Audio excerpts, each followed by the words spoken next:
Leeds United are top of the table, and in order to stay there, we do need to do an essential piece of business this January. And I think Danny Farke also is in agreement with that. Also, going to be speaking about his comments about Emi Buendia, and if there is any possibility Emi Buendia could be in a Leeds United shirt this January transfer window. Also, going to be touching on a couple of other things. I can see him, but I can't read them fully right now. So I'll get into them just a moment. Listen, people, subscribe to the channel, drop your comments below, and please like the video. It really does help out the channel. It's free to do. Thank you to William Morrison and Texas Leeds for the super thanks on the last video. Much appreciated, guys. And big up to all my members of the channel for that kind of support. It means a lot. And if you want to become a member, the link is in the description. So as we stand today, after a weekend, great result against Sheffield Wednesday. Some quality goals scored as well, gotta say. Didn't give Tanaka the big love he deserved on that flick. Very nice goal. But we want to stay in this position. And it's, as Danny Farke likes to say, even though it does bug me, we must stay awake. Well, I'm very awake when it comes to this transfer window. And there's one area in particular we do need to zone in on. Listen, we saw our bench yesterday. That is a strong bench. It's beautiful to see. But there's one area where we are lacking in terms of realistic transfers. People say strikers, tens, goalkeepers, but one area that we do need to strengthen, and it's the centre backs for me. Ideally, there's other things we want to get done, but we've got to talk realistic here. And Danny Farke reiterated his expectation that Pascal Struijk scan will be made in the middle of next week, which is now this week. And we should expect an update in the pre-Burnley press conference. So that will be after the Norwich game. So we're not even going to find out before the Norwich game.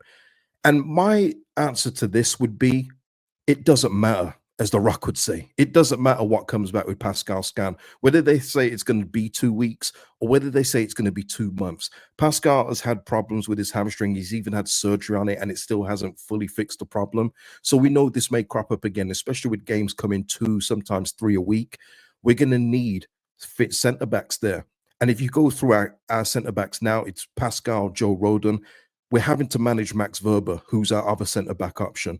And he hasn't been able to play in either of the last 2 games. One was against Harrogate Town and this one against Sheffield Wednesday. And I'm sure if Verber was fully fit, he would have played ahead of Byram at left back, because that's where he's been utilized in previous games when he's been fit and firing to play. But we know we have to manage Max Verber. So then you go to our 4th one, James DeBio. Nowhere to be seen against Harrogate Town, except for on the cover of the program.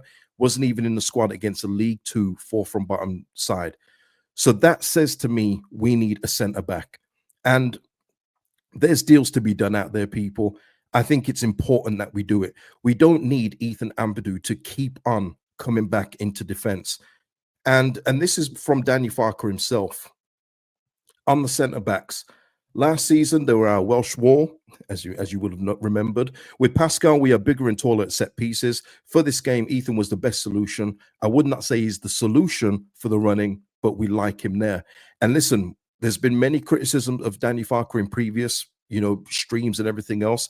And the one thing that we always say is, does he ever learn from his mistakes? Does he ever look back and go, I could have done something better? I think even he recognizes, after the way that we finished last season, Ethan Ampadu at centre back for the long term isn't the answer.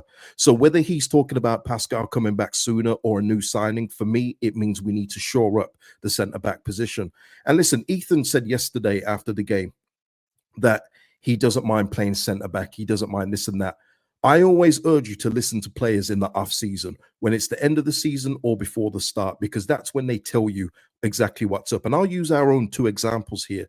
Ethan Ampadu in the summer, just this past summer, said, no, I'm more comfortable at defensive midfield. That's my position. Who else said it as well? Joe Rodon. He said, yeah, he was great with me at the back for a bit, but Ethan's best position is defensive midfield. So there you go.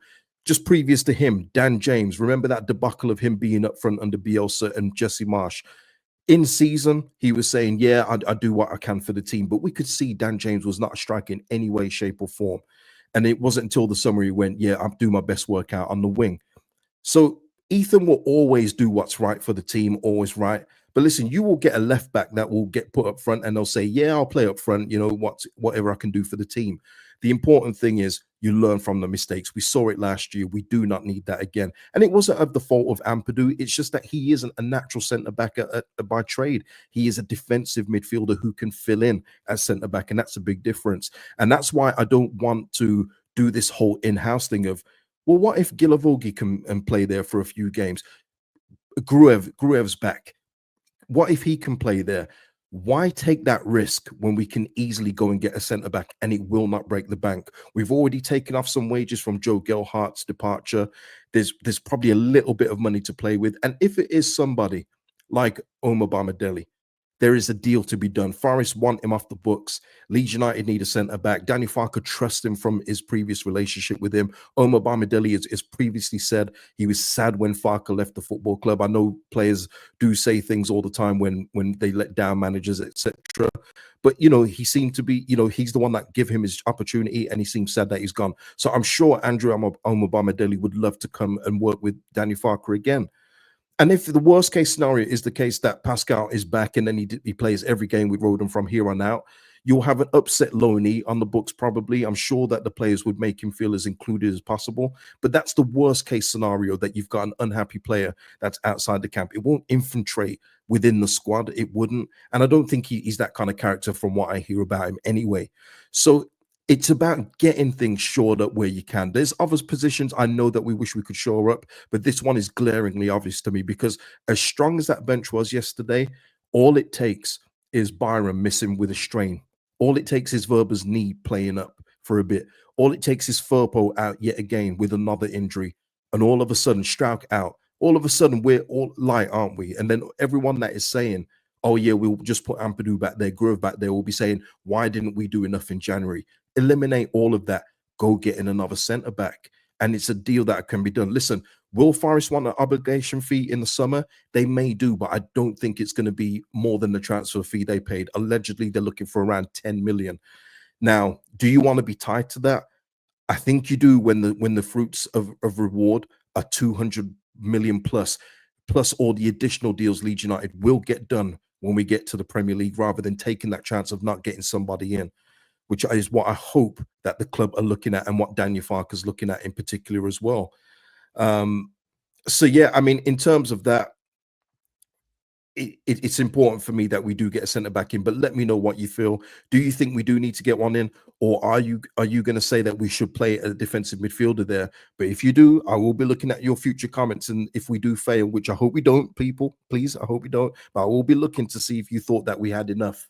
Okay, because this always pops up. This always pops up. But listen, that's my thoughts. I feel it's important we get one in. Just don't take the risk, Leeds. Do it the easy way for once, Leeds. Please do it the easy way. That would be great. Danny Farke did speak about Unai Emery's comments about Buendia. He did quote, what did he say? He did quote in saying that he was one of my best players at Norwich. I admire him, but I won't speak about a player who was contracted at another club. But he said that he feels like the door is just open just to clubs in general, not just to Leeds. And I think that is just kind of like tempering expectations. And there is La Liga interest out there. And I do see where Daniel Farke is coming from with that. But we've seen with Reggie Labrise and Enzo Lefebvre at Sunderland, if you've got that connection with the player, if you can convince that player to come to your football club, especially where we are, and it's a quality player like Buendia, then you do so. If the deal is there to be done, because it sounds like Villa just want a straight up loan at this point, then you get it done. And there is scope to do it. But obviously, if Buendia has zero interest in dropping down to the Championship, no matter what, he doesn't want to do this again, then obviously La Liga will be his future destination. But I don't think that Farke is saying that it can't happen.